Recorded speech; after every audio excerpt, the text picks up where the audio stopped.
Dan Illman, Mike Beer, the $500,000 Ramsey Farm Stakes is one of two major stakes races on closing day Thursday at Kentucky Downs. Let's take a look at the field for race number 8. We're going 1 mile and 5/16 on the turf. This for fillies and mares, 3-year-olds and up. Your morning line favorite is the number 6, Gentle Ruler, who had a 4-race win streak snapped last time out at Saratoga.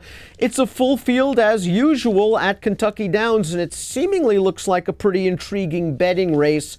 And Mike, we're going to start things off with the number 1, Gaining. This is a Juddmonte Farms homebred who was a group winner in France. She came over here with a bit of a reputation, and she's now been beaten 3 times as the favorite, twice by Gentle Ruler. We'll go back to the last start for Gaining at Delaware. She swung very wide in the Juddmonte Silks in the pink hat. Gentle Ruler's down towards the inside is going to get away, but Gaining just lacks that pop in the stretch. Yeah, it doesn't really finish that hard in this race. She didn't get as nice a trip as the winner did, but she also never really looked like she was going to win. She had no excuse when Gentle Ruler beat her 2 starts back when this horse was, 1-5. She's just got, she's one of those horses that's getting hard to take short prices on her anymore. I would say that if the turf comes up with some giving it, maybe you want to reconsider her because on firm she doesn't seem like she's quite as good, but she's just hard to take at a short price. Let's throw up the Timeform U.S. pace projector for this race. When Gaining was beaten by Gentle Ruler at Churchill Downs, she was up close to a very slow pace. She tried to come from out of it last time out at Delaware. Timeform U.S. believes she is a deep, deep closer in this race, and that could work against her. She's going to have a lot of things go her way from a trip and pace standpoint. The number 2 in here is Vivino, and Vivino is a horse that finished 5th in that race at Delaware last time out. She's the kind of filly that just doesn't break very well from the gate. I guess that doesn't really matter in these longer distance races. Trevor McCarthy tried to get her into it 4 wide on the backstretch and into the far turn, was very hard ridden and just couldn't make up any ground. 2 back, she was wired by Iki Macho, who was in raging form. Yeah, she was actually an okay second, 2 starts back. The only win for her so far this year came 3 back at Cuman at 1.5 miles at a race that just had a really strong pace, and she took advantage of it. I don't think this race is going to set up that great for her.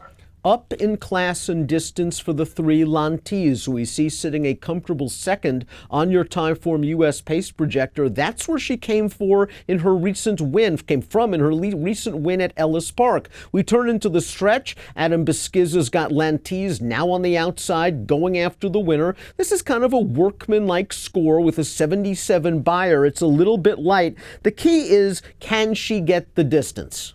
Yeah, distance is a big question for her, and can she improve enough to beat these horses? Because she does have to improve to win. Listen, she's won 2 of her 3 starts since Brissett took over her training, so that's a good thing. She can get a good trip in this race, and that's a good thing, but she hasn't run a race yet that's going to beat this field. Another mare that's going to have to prove her mettle at this elongated distance is the 4, Nepali Spirit, who ran in the One Dreamer Stakes at Kentucky Downs 12 days ago and ran quite fine. We turn into the stretch, and she is widest as they swing into the lane. She's going to come with a prolonged bid to finish second behind Hanalei Moon. She is solid. She runs Beyer speed figures in the mid to high 80s. It's earned her 5 wins in her career, but it's also earned her 15 second and third place finishes from 29 lifetime starts. Something tells me she needs to take a slight step forward in this spot. Yeah, she does, and she's got to do it over a distance that she's never been before. I thought that she ran fine in that race we just watched, but it's not like there was ever a point where it looked like she was going to win. And that was at 1 mile and 70 yards. She's going to stretch way out here against better horses. I was very impressed with Limuna's race 2 starts back in the Possibly Perfect at Santa Anita. And perhaps the key to that race was that it was 1.25 miles, and she was just firing at the end of that start. They cut her back in distance and stepped her up in class in the yellow ribbon, and that combination didn't work out at all. Mario Gutierrez tried to sneak into the pocket on the back stretch with an early move, got shuffled back just a little bit into the stretch, and as we turn into the lane, we see Limuna last on the rail and just failing to pick it up. I think the class here was too tough. You've got Vasilika, who finished 3rd. We know her exploits, and the distance was too short. Give her some pace. I think she comes rolling late under Joel. Yeah, the problem with that race right there was probably the distance. But, there's just no reason for a horse like her who just wants to make basically one run there's no reason to try and make a mid-move up the inside on the backstretch. It blew up in their face.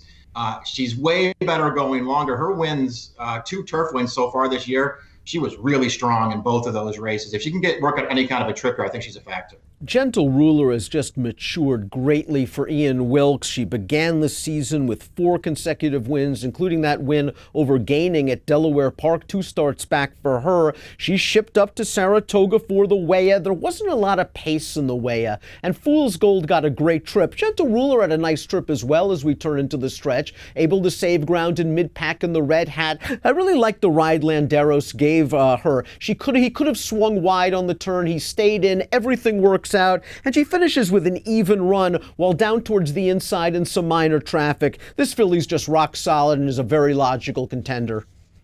Yeah, she just makes a lot of sense in this race. Her recent form is very good. The distance is very good for her. She's actually pretty tactical too, so she can get any kind of a trip. You know, I just thought her Weah was fine. It worked out in the late stages, but it's worth noting that in that race, that as you say, the pace was slow. I mean, Landeros just couldn't get her over. She was basically wide for the first mile before he finally was able to save. She ran pretty well last time, I thought. Coco Channel, 2 starts back in the Mint Julep, tried to get to the front and did so. Took a little bit of pressure, tired down towards the rail. Really couldn't find any excuse in that Grade 3 Mint Julep. Last time out at Indiana Grand, I'm really not sure what was going on there, because Julien Leparoux just had her in the back of the pack. Really didn't seem very interested in doing anything with her turning into the stretch. Asked her a little bit in the lane, but it was almost like he was like, well, she's not going anywhere, so we're not going to take a chance and maybe get her hurt. It preceded a layoff. Interesting that Charlie Lepresti's running her back here. Timeform US believes she can make the lead. I've always liked this filly mare, but she has not done a lot in her career. Yeah, she's 0 for 16 on turf in her life. She's run some okay races, and she's gone the distance before, you know, I guess with some okay performances, but I don't see the race that says she's going to beat this field. Overthinking the number 8 occasionally runs a big one for the underrated Vicky Oliver barn. Let's go back to her last start at Del Mar, going 11 furlongs. Now, this is what's known as the old pace collapse. She's the 2-horse down in between horses, splitting horses 3 wide right now, but this was a race that just went to closers. They went the half mile in this 11 furlong affair in 46-4. Overthinking ran well. The last run was the best run. She just got nipped. I wonder if she's the kind of mare that needs that fast pace, though, in order to run her best. I wonder that, too. That's actually twice now in her career that they shipped her out to California. She maybe run her 2 best races out there. You know, you get paces in those races. You don't necessarily get them over here. That last race makes her a contender, though.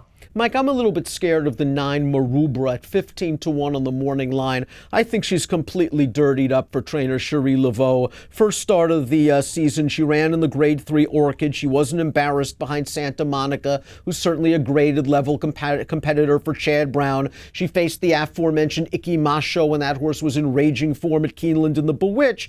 And last time out in the Modesty, she didn't have a lot of pace to run at. She sort of sat in. That race has produced some nice horses. Juliet Foxtrot next out second in the Maybe with a 98 buyer. Vexatious second in the Summer Colony on Dirt, 95 buyer. Simply Breathless third in the Ladies Turf at Kentucky Downs, 91 buyer. She fits with these horses. I think she can get a better setup here. Yeah, I agree with all that stuff. I took a long look at this horse and felt like she was a filly that you could use somewhere. She does need a trip. I don't know if she can get one in this race or not, but if she gets a trip, I think she can get a piece of this. I think Sea Dream just loathed the lack of pace at Arlington last time out. There was a mile and an eighth race. They went 53 to the half. They were just trotting out there, and this horse was pulling and pulling and pulling and never seemed comfortable and just really didn't fire. She's a horse that has to prove that she can run against stakes foes in North America. She was okay as a Group 1 winner in her native Brazil. Yes, she's had a couple of issues. Dirt 2 starts back, the layoff in her first start in North America, the pace last time out. She still has to prove it. Yeah, she does. I mean, I guess you don't worry about distance with her. It's just a question of, how does that form from Brazil transfer over to here? It's been pretty tough to get a read on these horses lately, but distance is no issue for her. The 11 Coach Whip finished worst of the horses coming out of that graded stakes race at Delaware on July the 6th, but you could argue that she was compromised pushing a pretty solid pace for that distance, 48-2 for a mile and 3/8, and then she understandably tired, and she didn't break great and kind of rushed up to get into contention. I like her tactical speed. I thought she was a fine third behind Icky Macho and Gaining in the Bewitch. If she can sit second or third off of these long shot pace setters, she might take this thing over, turning into the stretch at a big number.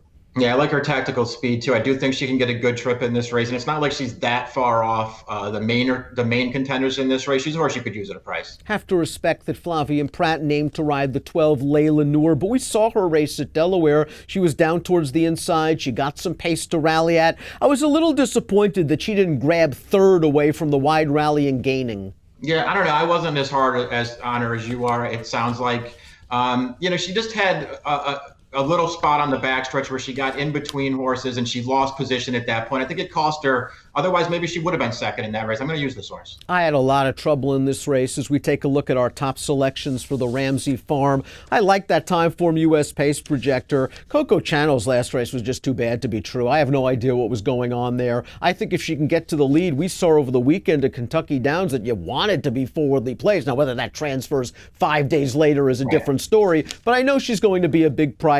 I'd use her with the logical horses, Gaining the 1, Gentle Ruler the 6, and certainly your top pick, Lamuna the 5. Yeah, I'm a little concerned taking a horse who wants to close and Lamuna over the turf course the way it's been playing, but I think she deserves a chance to rebound off of that seemingly poor effort last time. Distance is good for her. Her prior 2 turf starts, very good. I'm going to give her a chance in here. It's the $500,000 Ramsey Farm Stakes, race number 8 on closing day at Kentucky Downs, and it's not even the feature. Stay tuned for the Thursday race of the day, the Grade 3 Franklin Simpson Stakes coming up.